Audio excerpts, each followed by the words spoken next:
Hola i benvinguts a un vídeo més de La vida a Barcelona.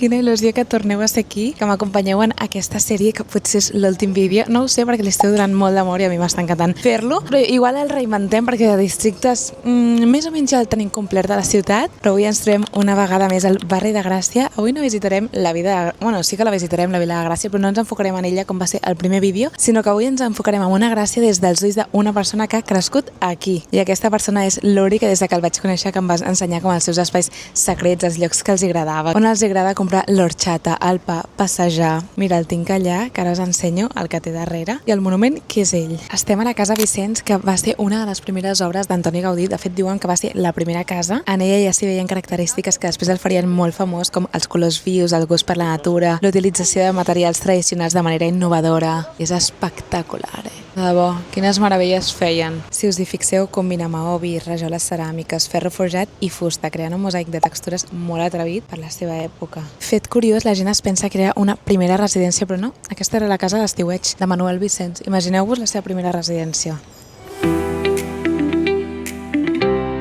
La segona parada és a Cinemes Bosques, un cinema de referència aquí a la ciutat de Barcelona, més perquè es va inaugurar el 1962 i durant molts anys va ser l'únic cinema de la ciutat. També s'hi projectaven moltes pel·lícules en versió original i això va ser que fos el punt de trobada de molts cinèfils. A més, aquí l'Uri i jo vam venir a veure el Bruno Oro, així que també s'hi fan actuacions i és molt guai.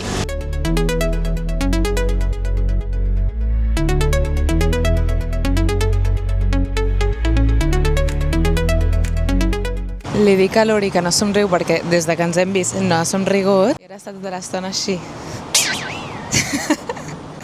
És que m'ha vingut encaramoc tota l'estona. Dic, què et passa? Dic, que ha passat alguna cosa? Diu, no. Dic, no em somrius, està així. Com estàs? Estupendament.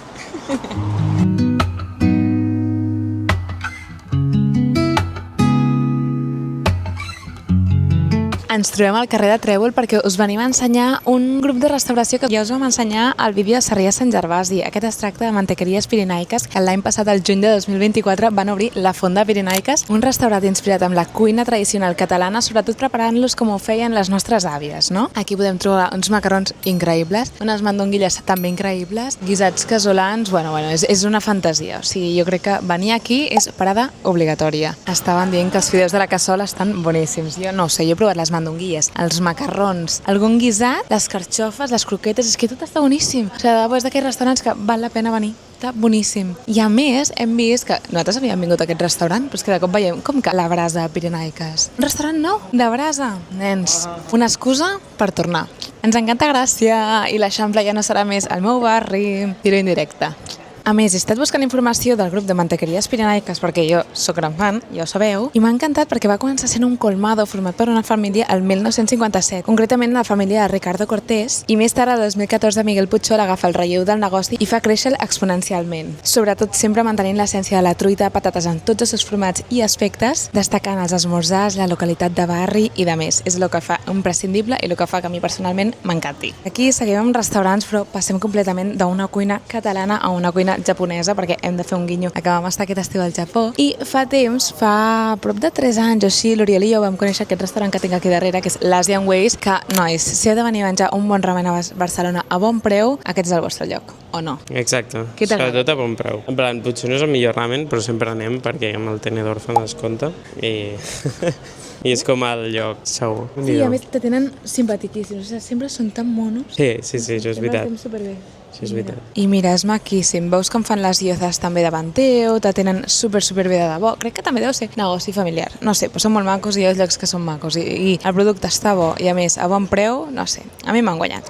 Així que si algun dia voleu fer un ramen, aquest és el vostre lloc. I just davant de l'Asian Ways hi ha aquesta botiga Verde Jade, que és una concept store que venen de diferents marques i és tot maquíssim. És que mira aquestes cosetes, mira les tasses que mones. I mira, aquesta seria la meva i la blava la de l'Uri.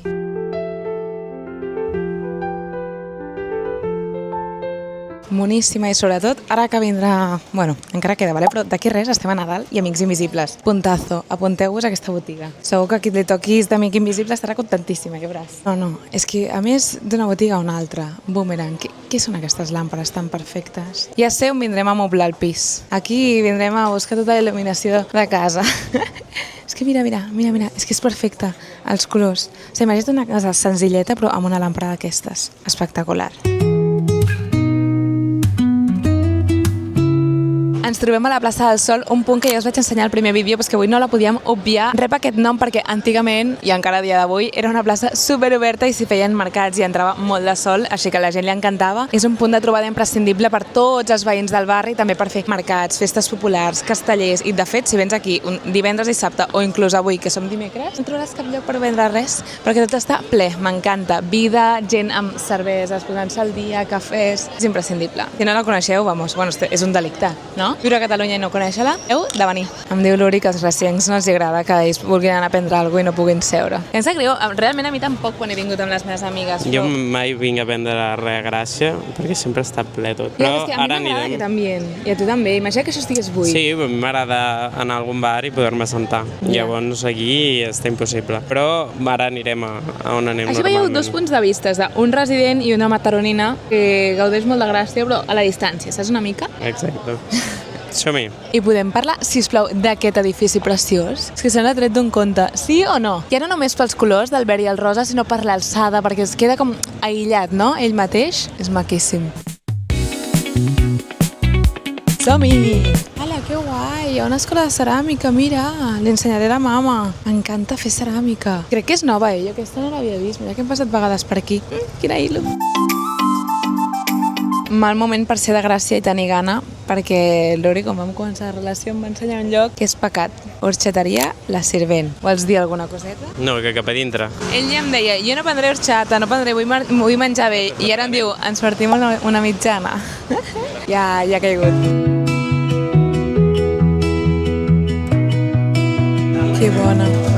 Dit i fet. Crec que hem donat aquí 2 minuts. Que bona.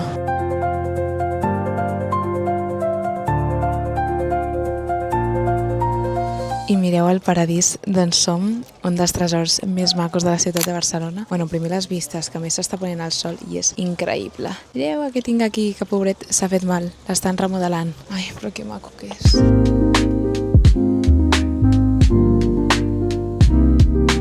I estem a la sala Hipòstila, una sala amb 86 columnes que representen les estacions de l'any, el sol i la lluna. També era el mercat de la urbanització. T'imagines vendre aquí patates, cogombres, pomes... Que maco, de debò. És que no saps on mirar. Bueno, noies, fun fact, acabo de fer una foto a tot un curs escolar d'Alemanya i jo, do something fun, do this. Bueno, quina gràcia. La foto ha quedat preciosa, és que fa una llum increïble. Quina vergonya. Mira l'Uri. L'espectador.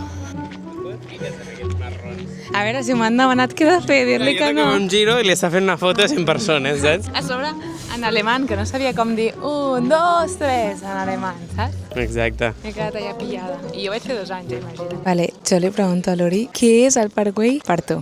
Aquí el tenim com un entrevistat. Parkway per mi és la meva infància. He estat aquí... Ja veig que em fas aquí unes cares. Per això sempre he viscut aquí a prop i sempre anava. El col·le el tenia aquí i pues, sempre després anàvem a jugar i aquestes coses. Abans, clar, era diferent, no hi havia tanta gent. Inclús hi havia una època que podia anar a córrer per aquí. I també era un dels nostres llocs de cites al principi quan començàvem, te'n recordes? M'havies portat bastant aquí. Jo venia a Mataró, que em portava aquí i al final em va conquistar. Aquestes vistes qualsevol no ho fa. Amb aquestes vistes i aquestes, qualsevol no ho fa. T'agrada? T'agrada tu, a mi ja m'agrada ja. Sí. Estem a la Casa Museu Gaudí i aquí hi va viure 20 anys. Que fort. Ara és al museu i també tenen mobles d'exposició dissenyats per ell, pel propi artista. Que xulo! Podem fer una classe d'història de l'art, si voleu. No, però Gaudí sí que va ser, òbviament, el rei del trencadís, això ja ho sabem, perquè va anar col·leccionant diferents trencats de ceràmica, el que és el trencadís, molt abans que estigués de moda. I al final això és el més característic, potser, o de les coses més característiques de les teves obres, no? No sé, quin geni. Tant de bo com entendre la ment d'aquests artistes, no? Imagina't, vale? Imagina't, et despertes, bueno, a part de que tot això dissenyat tu, ets l'arquitecte, imagina't, poses una taula aquí i et poses a menjar un pa amb tomàquet, mira, ensenya, amb aquestes vistes, bueno, òbviament sense la gent, no? Però ha de ser un paradís, o sigui, crec que no ens ho podem arribar ni a imaginar. Però ho tenim aquí, a la ciutat de Barcelona, i ho podem gaudir quan vulguem. Podem gaudir de gaudir. Molt bona! Vull que us imagineu com va nevar a Barcelona. No sé on estàveu vosaltres, però jo estava aquí. Estava tot nevat, tot això nevat estava. Que perquè sortia al col·le i aquí estava, mig de passejar. Jugant amb la neu, segur. Exacte, sí. Déu-n'hi-do. Fins aquí les dades curioses de l'Oriol. Sí, gràcies, Oriol, per acompanyar-nos en aquest vídeo i per fer-nos estimar Gràcia molt més. I no és, em despedeixo per aquí perquè la llum pràcticament m'està obligant, però moltíssimes gràcies per ser un dia més a La Vida a Barcelona, al meu canal de YouTube, veure'm i de tot. Ens veiem a Instagram cada dia. Jo soc molt pesada, allà ens podem fer millors amigues perquè penjo stories i en tindreu allà cada dia. Us el deixo per aquí i res, que de bo que aquesta sèrie La Vida a Barcelona i tots els que m'heu acompanyat m'ha fet molt feliç. O sigui, jo no sabia que descobrir Barcelona em podria omplir tant. I les recomanacions que m'heu donat, tot el que he descobert, tots els col·laboradors que m'han ajudat, l'Oriol sempre per gravar-me, ajudar-me, la meva mare també, tota la paciència que han tingut, la Karen, la Marina, o sigui, de debò. Moltíssimes gràcies perquè si no estigués tan ben envoltada no seria capaç de fer aquestes cosetes. I sobretot a vosaltres per ser aquí sempre al canal de YouTube. I res, que us estimo moltíssim. Us llegeixo els comentaris i si us ha agradat el vídeo no oblideu de donar-li m'agrada i subscriu-vos al canal. Us estimo molt. Ens veiem a la pròxima.